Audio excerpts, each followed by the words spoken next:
आज हम साम्य अवस्था में व्यापक संबंध जनरल रिलेशंस इन इक्विलिब्रियम पढ़ने जा रहे हैं।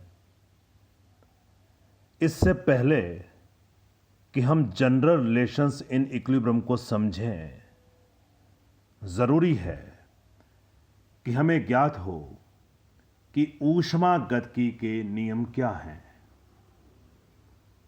हमने 3 नियमों का अध्ययन किया है। ऊष्मागतिकी का जो प्रथम नियम होता है वो ऊर्जा संरक्षण नियम का ही दूसरा रूप है। ऊष्मागतिकी का जो दूसरा नियम है वह कहता है कि ऐसा संभव नहीं और एक ही ताप की वस्तु से यांत्रिक ऊर्जा की प्राप्ति नहीं हो सकती। ऊष्मागतिकी का जो तीसरा नियम है उसके अनुसार शून्य ताप पर किसी ऊष्मागतिगत की निकाय की जो एंट्रोपी होती है वो 0 होती है। तो इस प्रकार से ये 3 नियमों का उद्देश्य है। अब सवाल ये उठता है कि एक्चुअली व्हाट इज थर्मोडायनेमिक्स? ऊष्मागतिकी क्या है, इसकी परिभाषा क्या है, इसके प्रकार क्या है? ऊष्मागतिकी एक बहुत ही महत्वपूर्ण फिजिक्स की ब्रांच है और फिजिक्स में इस शाखा में ताप और ऊष्मा तथा इनके मध्य ऊर्जा और कार्य संबंध का अध्ययन किया जाता है।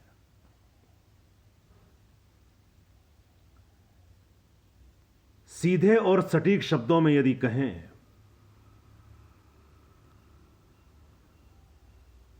तो ऊष्मागतिकी शाखा के अंतर्गत हम ताप, ऊष्मा, कार्य और इनके मध्य संबंध स्थापित करते हैं। जैसा कि हम जानते हैं कि ऊष्मीय ऊर्जा का रूपांतरण अन्य रूपों में भी संभव है, जैसे विद्युत, चुंबकीय इत्यादि। विद्युत में ऊष्मा उत्पन्न होती है और ऊष्मा से विद्युत उत्पन्न की जा सकती है। ऊष्मा ऊर्जा के इस रूपांतरण का अध्ययन हम इस शाखा में करते हैं।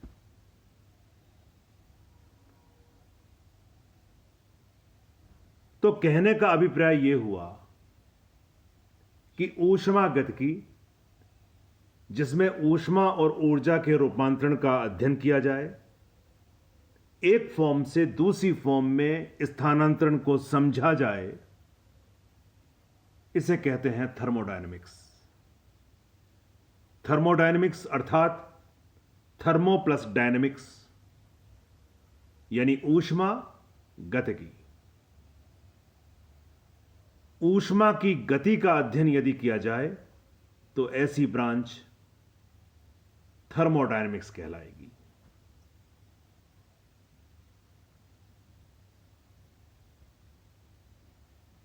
अब किसी भी ब्रांच का अध्ययन करने के लिए उस ब्रांच में सिस्टम्स की कल्पना करनी पड़ेगी। इसी प्रकार से ऊष्मागतिकी की यदि स्टडी करना चाहते हैं तो ऊष्मागतिकी निकायों की कल्पना करनी पड़ेगी। निकाय क्या होता है? सिस्टम क्या है? जब हम एक गाड़ी के इंजन को देखते हैं तो यह एक प्रकार का निकाय है। इसी प्रकार से रेफ्रिजरेटर भी एक निकाय है, एक रूम भी एक निकाय है। जरूरत पड़ने पर इनके बारे में इनकी क्षमता, कार्यदक्षता आदि का अध्ययन कर सकते हैं। अर्थात कोई भी एक ऐसा एरिया, ऐसा स्पेस जो अंडर कंसीडरेशन हो, जिसमें हम फिजिक्स को डिस्कस करें, भौतिक रिएक्शंस को देखें, उस स्पेस को, उस एरिया को, उस वॉल्यूम को उस क्षेत्र को निकाय कहा जाएगा। That is system is the area which is considered bye physicist.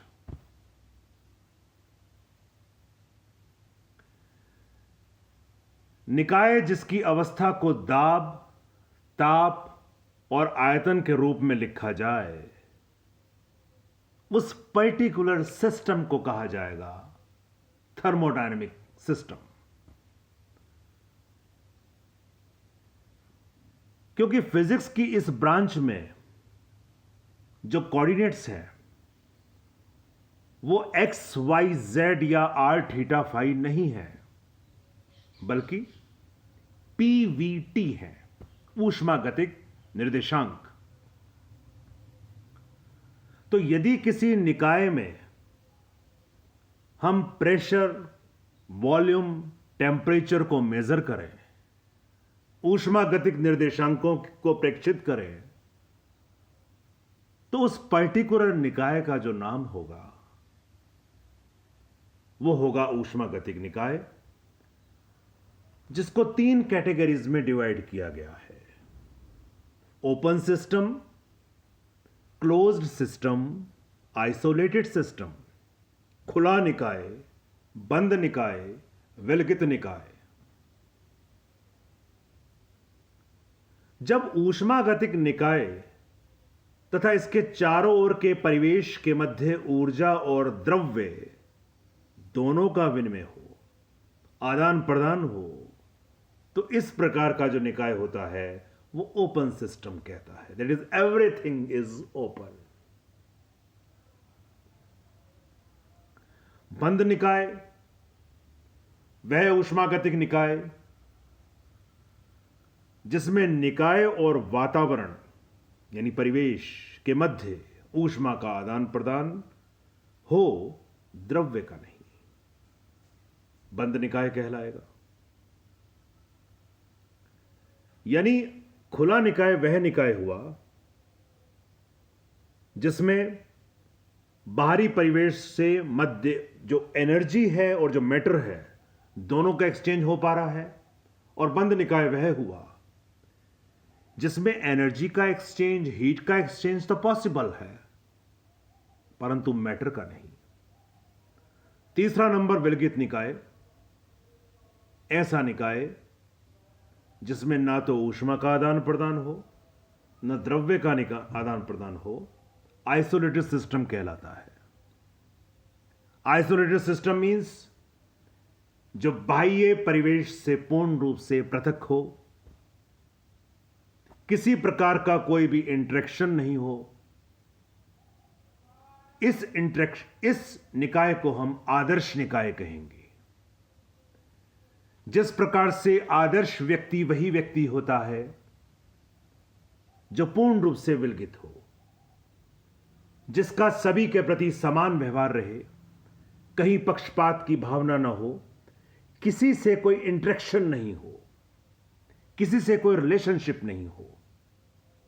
इसी प्रकार से जो विलगित निकाय होगा वो वह निकाय होगा जिसका बाह्य परिवेश से कोई लेना देना नहीं रहेगा, ना तो किसी प्रकार से ऊष्मा ऊर्जा का स्थानांतरण होगा और न ही मैटर का स्थानांतरण होगा। अब इसके पश्चात हम साम्य अवस्था में व्यापक संबंध को पढ़ रहे हैं।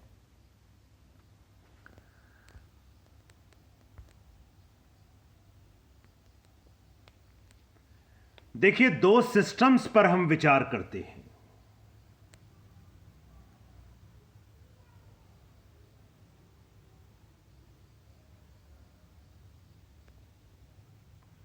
पहला system A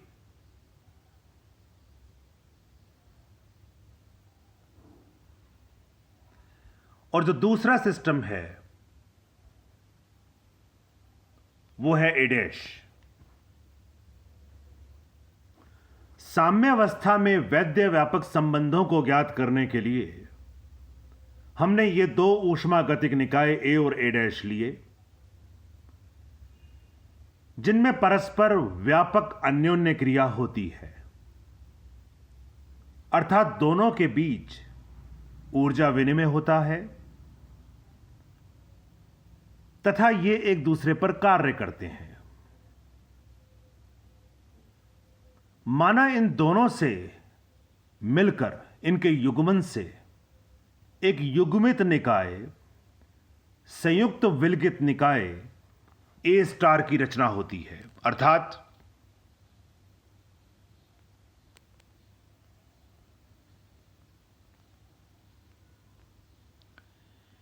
A star is equal to A plus A dash. क्योंकि विलगित निकाय की ऊर्जा, जिसको हम ई स्टार कह रहे हैं, वो होगी ई स्टार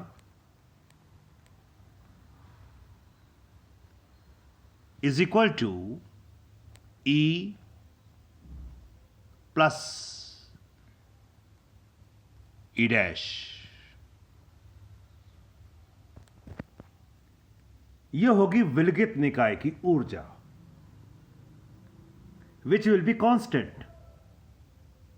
यदि एक निकाय ए की ऊर्जा एक ई ज्ञात है, तो दूसरे निकाय ए डैश की ऊर्जा ई डैश का मान हम इस फार्मूले से कैलकुलेट कर सकते हैं। E dash will be equal to E star minus ई।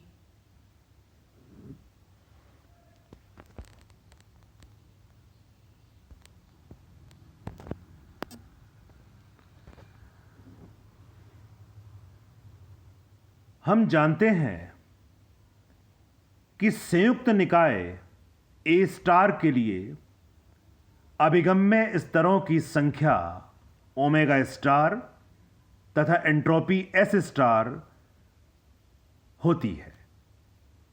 यानी संयुक्त निकाय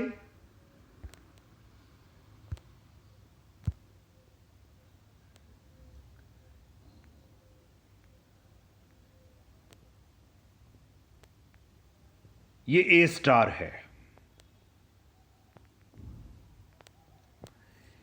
इसमें अभिगम्य स्तरों की संख्या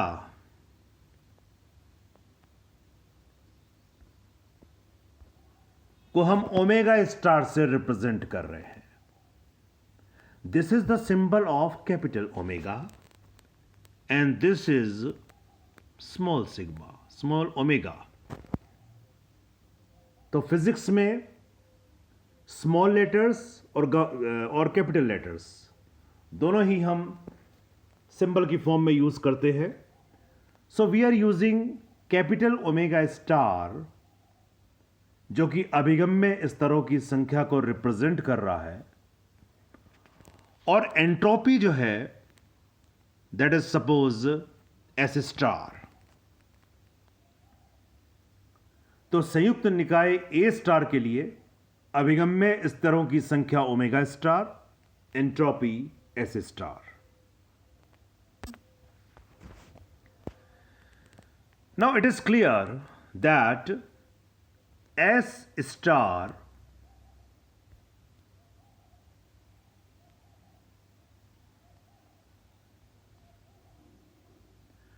this will be function of, that is S star. S star will be in such a way that is it is a function of E and X alpha.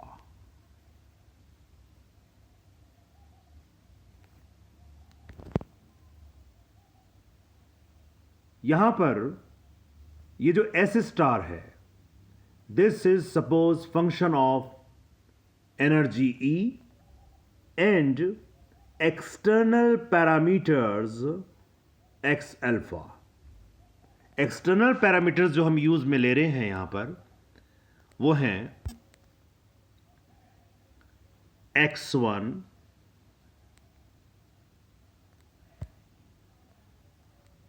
this is x1, then x2 dot dot dot dot, and last xn. represented by x alpha. So x1, x2, and then dot dot dot xn. General symbol is x alpha. तो हमने यहां पर लिखा S star, and this S star is in such a way that this S star is function of energy and x alpha. Similarly, omega star is in such a way that omega star is again function of E and x alpha. तो यहां पर संयुक्त निकाय की जो entropy है S star, which is function of energy and external parameters x alpha, and x alpha is x1, x2 dot dot dot xn. General representation is x alpha. Similarly, संयुक्त निकाय के अभिगम्य स्तरों की जो संख्या है जिसको हम ओमेगा स्टार से रिप्रेजेंट कर रहे हैं, this omega star is in such A way it is function of energy and again external parameter x alpha. यहां संयुक्त निकाय की एंट्रोपी एस स्टार, अभिगम्य ऊर्जा स्तरों की संख्या omega star, energy E, external parameters x alpha हैं.